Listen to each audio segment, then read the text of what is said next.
November 2nd, 2004, in a house somewhere in America. Gather round, children, for I shall tell of the daylight ride of the box from hell. In the final year of the last millennium, America took a good hard look at herself.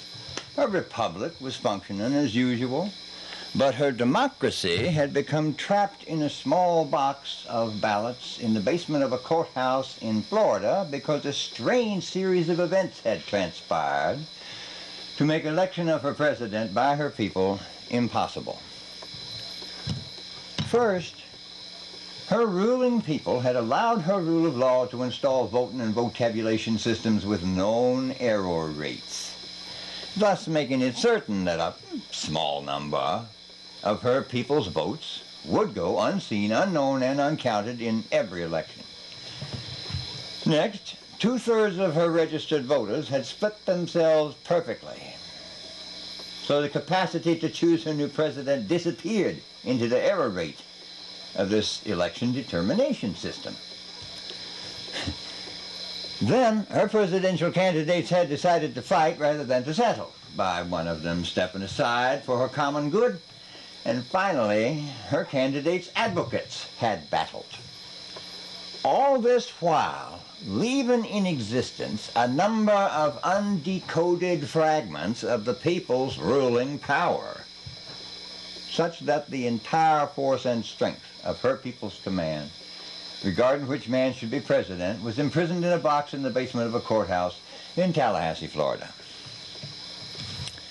The people's voting moments, forbidden to continue longer than necessary to determine her people's commands, had become thereby stretched out far beyond the amount of time allotted. The rule of law could not hear the people. The people could not change the vote results. America stood shivering in her underwear before her people and the world. She knew not what to do. So America turned in on herself, seeking an answer to the dilemma. First, she looked at one half of herself, her people and their votes. But she could not find the answer there, for she was prevented from seeing what her people's votes actually were. Interference from the rule of law, which, as this story tells, has no business being inside of the people's voting moments, was blinding her eyes. And then she turned to the other half of herself to seek the answer in the rule of law, but therein lay no such answer, for her rule of law is forbidden to enter the sanctity of the people's voting moments, which had become stretched out in time, as described. She shook and shivered, trying to wriggle out of this trouble, but each struggle and shrug merely brought the most dangerous box in America closer to the Supreme Court of her people, the United States Supreme Court. Once it arrived, her Supreme Court, whose expertise is interpretation of her Constitution, strove mightily to find the answer therein. But, as told here before, the rule of law failed them there as well. Seeking in the deepest depths of the Constitution, for as all children know, the Constitution is more than the just rule of law, which begins to appear therein on appearance of the word Constitution, the Supreme Court was able to find an answer in the first 3 words. Outside of the rule of law, we, the people. The question was, who must be the president? The people's answer was trapped in a box in Florida. The people could not answer from within their own current voting moments. The rule of law's answer was, I can't handle this. I have no means and no ways, and I'm forbidden to rule inside of the people's voting moments. Constitution's answer was, look a little deeper into me. And there the Supreme Court was able to find the perfect answer. Let the people decide. But wait, say the children. But wait, say the children. We just saw that they could not answer. Not so. It became clear that only 2/3 of the people were trapped in the box in Florida.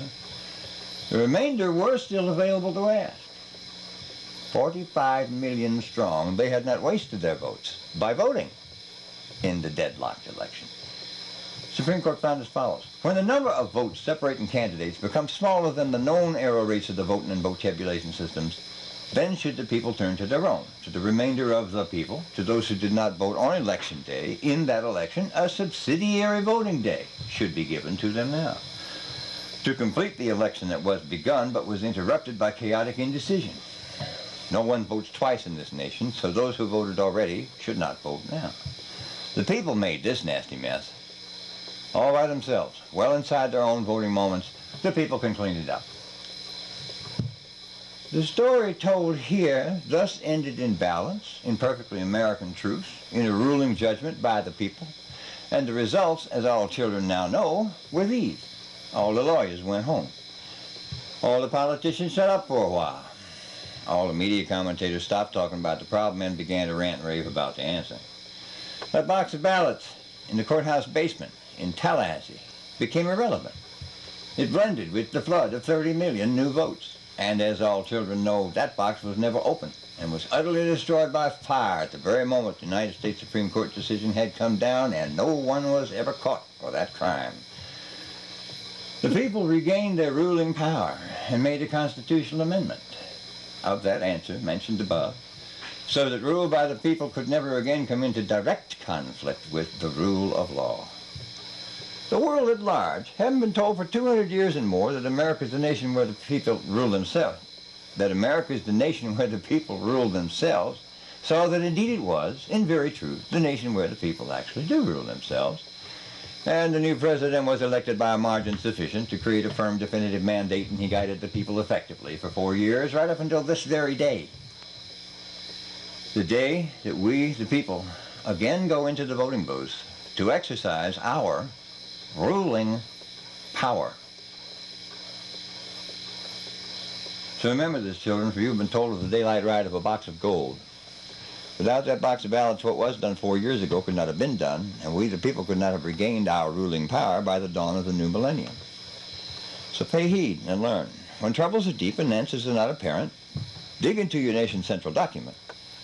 But if the troubles are so deep that the answers cannot be found in the rule of law part of that document, then take the courage to ask the other part, the people.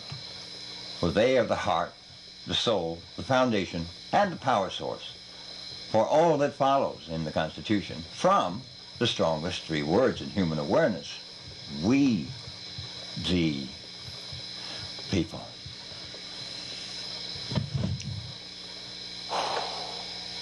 My apologies for this. Performance only.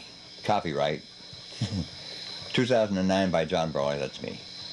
Thank you for listening and watching.